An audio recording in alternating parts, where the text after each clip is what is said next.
Alright, this is the last video for the open economy and it is also the last video for macroeconomics, which means that once you complete watching this video on perfect capital mobility and the BOP line, you would have completed the entire Introduction to Economics lecture series. So congratulations on that in advance. So let's do a quick recap on what it means when an open economy has got a perfect capital mobility. What this means is that there are no barriers or obstacles to move money across national borders to seek a higher investment return. So what does it mean to seek a higher investment return? Well, investment return here simply refers to returns from assets that you invest your money in. So assets could be things like shares or equity, bonds, etc. So how do we measure investment return? Well, we're going to be using the interest rates level to determine the level of investment return. So it's quite simple. You just have to use the interest rates, and yes, these are the interest rates that you see on your ISLM model. So you have got I and you have I star. So I naught here actually refers to the domestic level of interest rates, and I star over here refers to the foreign level of interest rates. So it's basically the interest rates that are present in other countries, okay, in the foreign countries. So let's say domestic interest rates are higher than foreign interest rates. What does this mean to me as an investor? Well, what it means is very simple. It means that local investment is giving me a higher return as compared to the foreign investments. In other words, local investments are going to be more attractive than foreign investment because it gives me a higher investment return. So if I'm a rational investor, what I'm going to do is I'm going to pump all my money into the domestic asset, right? So there's going to be capital inflow from overseas because foreign investors would also want to invest in domestic assets, and therefore you're going to have a increase in the capital account. Therefore the change in the capital account is going to be more than zero. There's going to be a massive inflow of investment capital.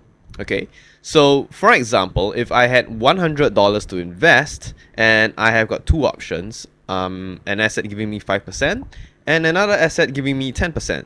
So I would prefer the 10% interest rates because it gives me an income of $10 as compared to an income of only $5 if I were to invest my money into the 5% interest rate asset. So what if domestic interest rates are lesser than the foreign interest rate? So what this means is that foreign investment now gives investors a high return.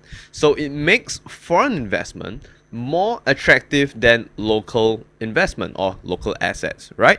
So a rational person would take all this money and invest it into the foreign asset. Therefore, you're going to have capital that is flowing out of the domestic country to overseas countries to invest in those foreign assets. Therefore, you have a capital outflow. So capital flowing out of the economy would mean a dip in the capital account. Therefore, the change in the capital account is going to be less than zero or negative. Now, there's another way that investors can gain on their investment. Well, it is simply from the exchange rate fluctuations that can occur between two economies. But you don't really have to know this for Introduction to Economics, so we're just going to skip that. So capital is money after all, right? And when you've got money flying in and out of national borders, what happens is that your demand and supply for foreign currency will be affected. So let's look at a scenario where we have capital inflow, and obviously this is when the domestic interest rates are higher than the foreign interest rates. So your change in capital account will be more than zero, which means that your change in the balance of payment is positive because the BOP is the current account plus the capital account. So when capital account goes up, the BOP goes up, and when the KA goes down, the BOP goes down. So now that there is a surplus in the balance of payment, what you should expect is that E is going to decrease. Or what this means is that there is going to be a nominal appreciation of the domestic currency. So just let me draw the forex market diagram to show you why E should be expected to go down when there is a positive BOP. So here's my forex market, the demand and supply of foreign currency. So when the domestic interest rates is more than the foreign interest rates, the foreign investors will want to buy domestic currency using their foreign currency to invest in domestic assets, right? Therefore, Since they are selling all their foreign currency to the forex market, the supply of foreign currency would increase, shifting the supply curve to the right. So initially I was at E0. Now I should move on to E1 if the exchange rates are allowed to fluctuate. So that is why E is expected to fall, or you should experience a domestic appreciation of the domestic currency. So let's take a look at a case of a capital outflow. Obviously, this happens when the domestic interest rate is smaller than the foreign interest rates. So the capital account will be in a deficit, so would be the balance of payment. What you should expect is E is going to increase, or this is going to be a domestic depreciation of the domestic currency, right? So let's take a look at the forex market again to see why this is the case for a capital outflow. So when the domestic interest rate is smaller than the foreign interest rates, the local investors will want to buy foreign currency so that they can use that foreign currency to invest in those foreign assets. Therefore, the demand for foreign currency would increase, shifting the demand curve to the right. So if initially the exchange rate was at E0, it would have risen to E1 if the exchange rates were allowed to fluctuate. Therefore, when there is a capital outflow giving you a deficit in the balance of payment, E is expected to rise, or you will have a domestic nominal depreciation. Okay, so now let's take a look into the balance of payment account, especially when we have a perfect capital mobility scenario over here. So you know that the balance of payment is actually your current account plus your capital account.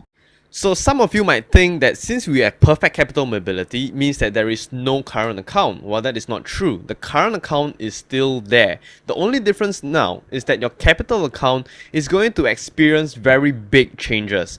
Well, another way of saying this is that the capital account is very significant, and the reason for this is because in perfect capital mobility, money is able to flow like free, right? It's meant to flow like mad. Money's flowing all over the freaking place. So that is why the capital account is very significant. So for an equilibrium to occur, your BOP must be equal to 0. Now, here's a question for you. If the BOP is going to be equal to 0, must the current account and capital account both be equal to 0 for the balance of payment to be equal to 0? Well, the simple answer is no. So you know that the BOP is equals to your current account plus your capital account. So if your current account goes up and your capital account goes down by the same amount, then your BOP stays the same. So even when your current account is in a surplus and your capital account is in a deficit, your balance of payment can still be equals to 0. So make sure you remember that, boys and girls.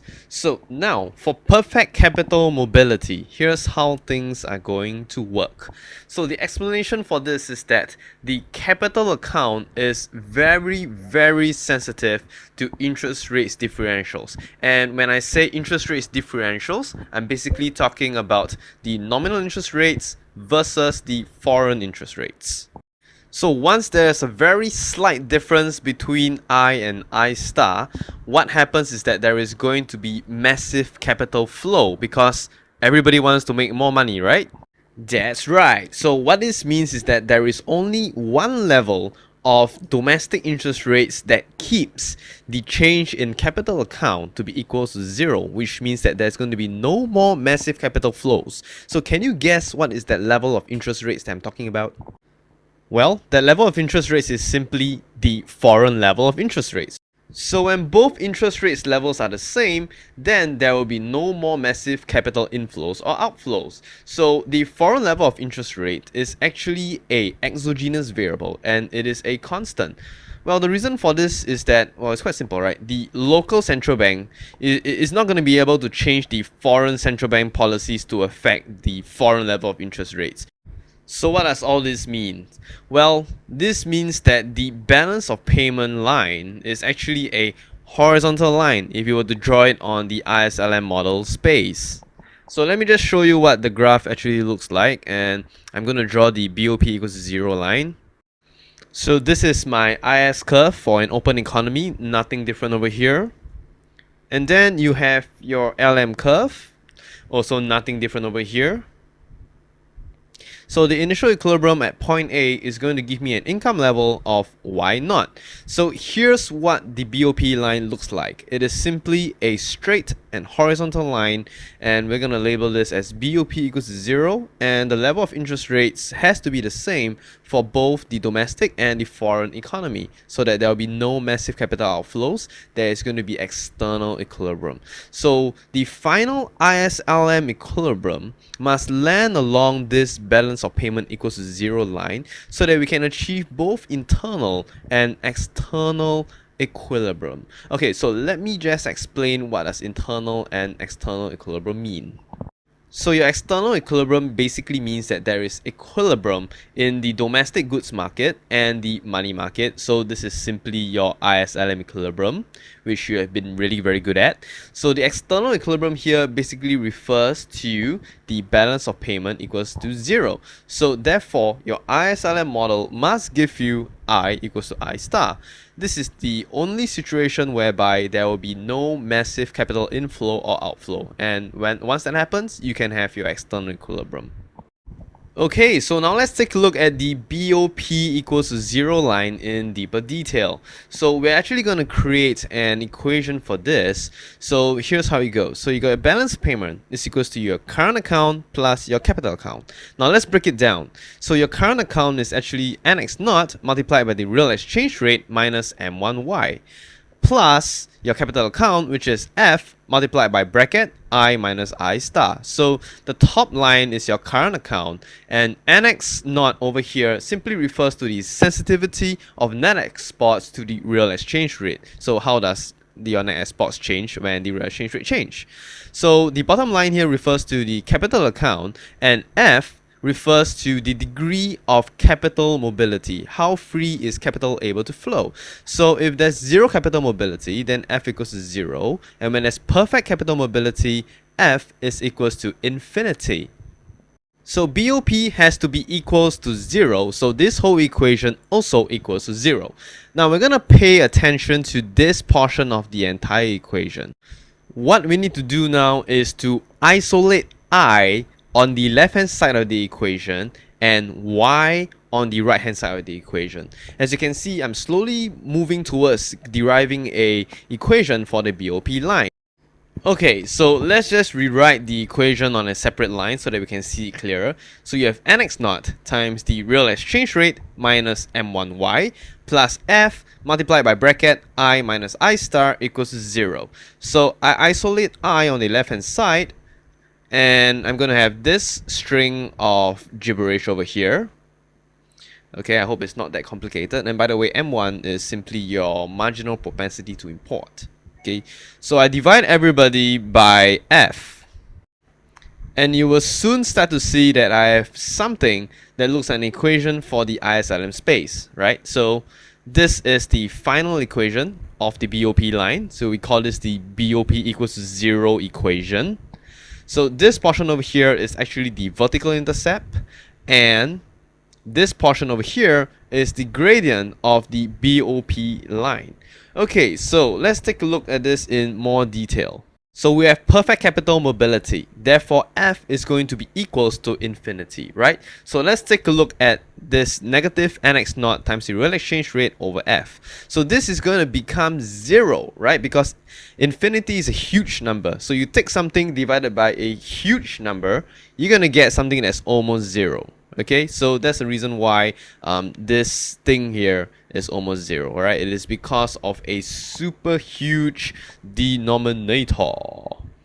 Okay, so what this means is that the vertical intercept is going to be equals to only your I star, and your gradient is going to be 0 as well because of a super huge denominator. Therefore, the balance of payment line is I equals to I star. So I've proven my point that when there is perfect capital mobility, I equals to I star is the straight and horizontal line for your balance of payment. So I've proven my point. The BOP equation in perfect capital mobility is I equals to I star. So knowing this, can you tell me when the BOP line is going to shift?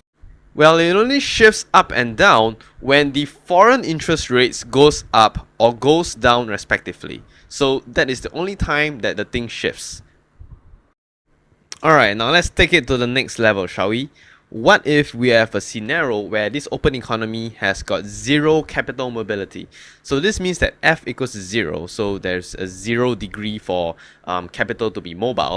So F here is now 0, so you take something divided by 0, you're going to get infinity, right? So your BOP equation is now going to look like this. So I want you to pay attention to the coefficient of y, which is infinity. So when you have a gradient that is infinity, what does this say about the line? Well, now instead of a horizontal line, you're going to have a vertical line. So isn't this very familiar to your nx equals to 0 line? So I've proven my point again that when there is zero capital mobility, your BOP line is that straight and vertical net exports equals to 0 line. Okay, so now let's move on to the fun stuff. Let's go through some of the ISLM plus BOP line dynamics. So we'll be learning how to draw the graphs from now on. So before we go to the graphs, I just want to show you a very simple and easy breakdown of the analysis steps, just like in the other videos, to approach for this BOP line. Okay, so there are actually 5 simple steps over here that you have to follow, and it's going to make it much easier for you guys. After some economic disturbance causing the IS curve or the LM curve to shift, you will notice that there can be some changes in income and the interest rates level. So your income can increase, your interest rates can increase, or they can both go down too. So you always compare the domestic interest rates with the foreign interest rates, right? So this is step number 1, identify these changes. So step number 2, identify what happens to the imports and what is the capital flow. So when income goes up, then imports are going to go up, and when interest rates go up above the level of the foreign interest rates, then capital is going to flow in. Okay, so when income goes down, imports will go down as well. And when interest rates fall below the level of foreign interest rates, then there's going to be a capital outflow. Okay, so that's the end of step 2. Moving on to step 3, we need to see what is the change in the net exports or the change in the current account. And we need to see the change in the capital account and combine these two to see what is the change in the balance of payment. So let's look at the current account first. When imports increase, what happens is that there is going to be a deficit in the current account. Okay, and when capital flows in, then your capital account is going to be positive, and this makes your balance of payment positive. So what you should notice is that the change in BOP actually follows the change in the capital account. Well, why is this so? Well, that's because we're talking about perfect capital mobility. And remember, perfect capital mobility actually makes the capital account more significant than the current account, and that is why the change in BOP actually follows the change in the capital account. So a decrease in imports would give you a surplus in the current account, and a capital outflow is going to give you a deficit in the capital account, hence a deficit in the balance of payment. As you can see, the change in the balance of payment follows the capital account. And that's the end of the 3rd step. Now moving on to the 4th step, based on the change in the balance of payment, you should expect a change in the nominal exchange rate, hence a change in the real exchange rate.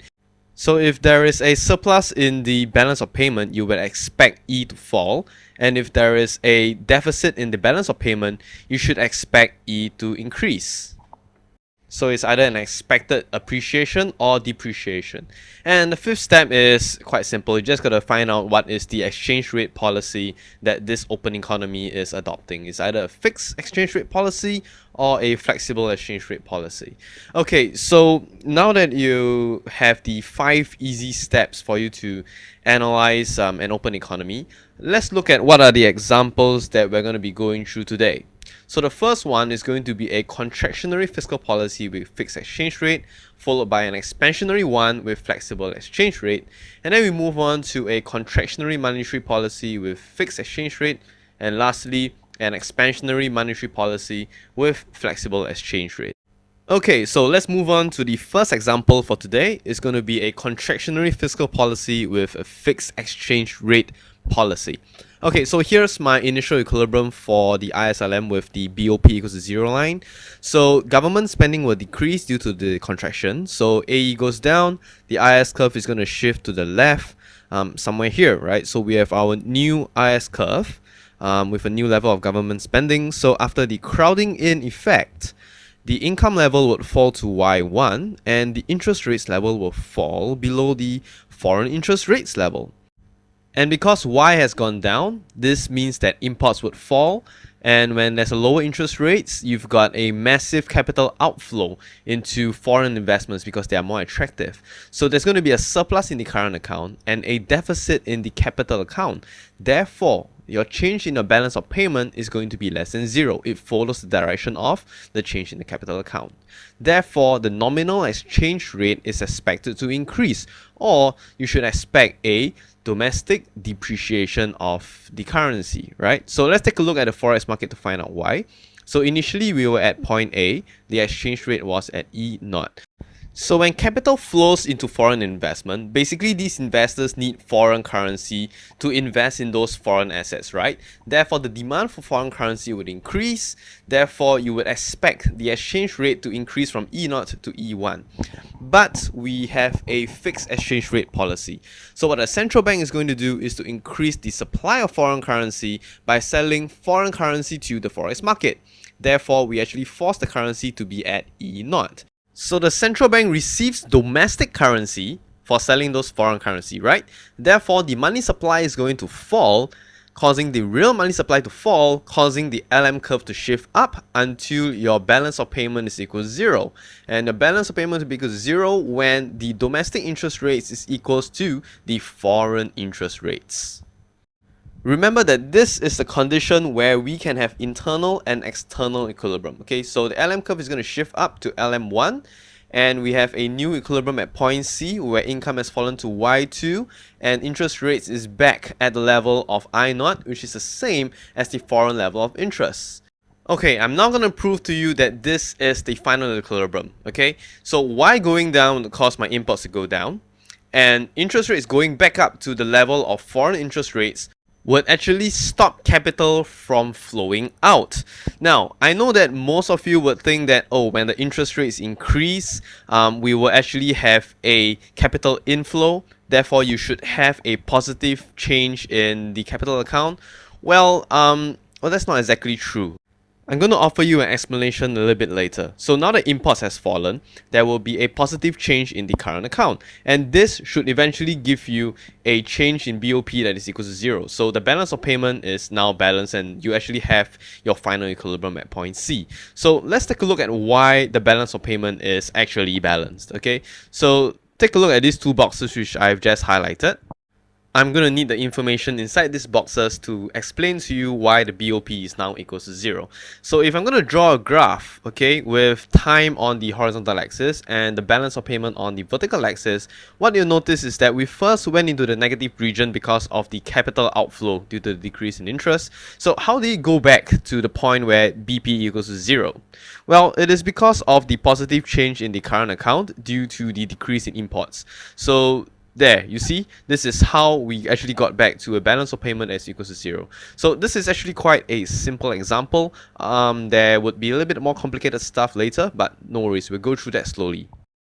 Alright, now let me explain why capital stops flowing out instead of flowing back in, giving you a positive capital account. So I'm going to use an analogy to explain my rationale, and the analogy is called the cold room analogy. Okay, so I want you to imagine that there are two rooms, alright? There is room A and there is room B.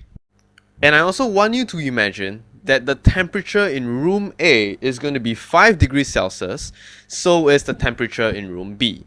Now, let's say if I'm going to put you into room A, and if you are wearing very little clothing, I'm pretty sure that you'll be very cold, right? So if room B's temperature were to increase to 10 degrees Celsius, well, I think you would pretty much like to move from room A over to room B, right? Because it's a little bit warmer over there.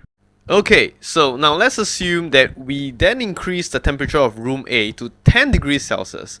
Now, let me ask you this question. Will you actually go back to room A? Well, the answer is quite simple, right? And the answer is no. because you should be indifferent between room A and room B because both of them are the same temperature. So this is the same concept for interest rates as well. So this explains why capital stops flowing out instead of flowing back in. There's no point for you to go back to room A. Just keep remembering that. So that is the explanation and the demonstration for the contractionary fiscal policy with the fixed exchange rate. So now let's move on to the second example, which is a expansionary fiscal policy with a flexible exchange rate policy. Okay, so here's my ISLM with the BOP line, and that's the initial equilibrium.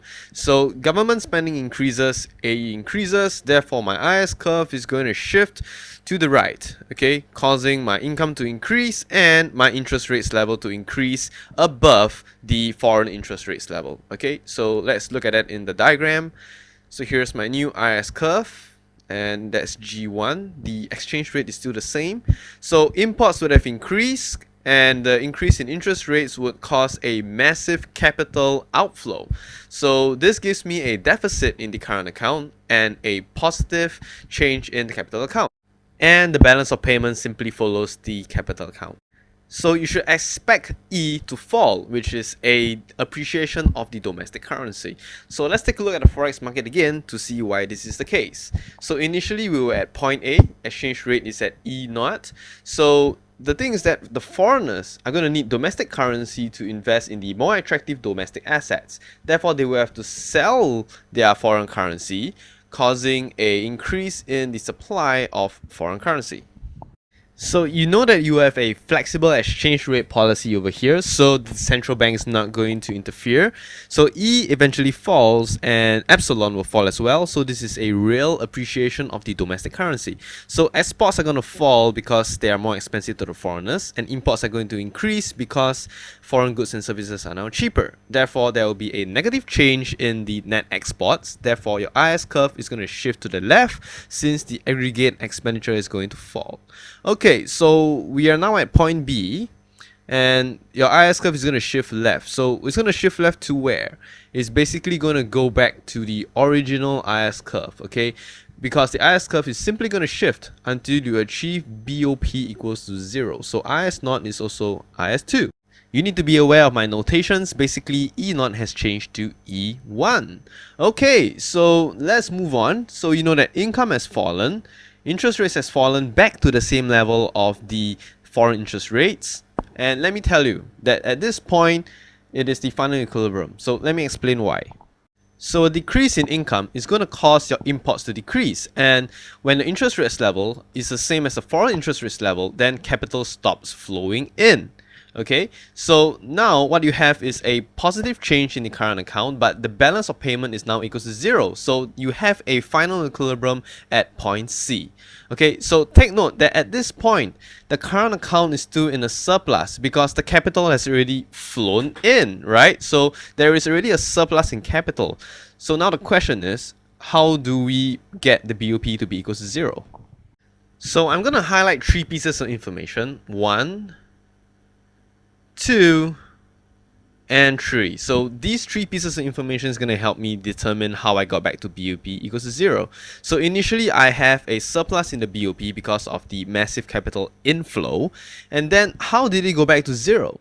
So notice that at the point whereby the BOP is going down to a 0, you could have either a decrease in the net exports, or you could have a increase in the current account. So obviously what we're going to explain is that the change in the net exports, which is like going downwards a negative way, is actually a bigger change than the positive change in the current account. So that is how we force the BOP to go back down to 0. We explain that the change in NX is a more significant change than the change in the current account.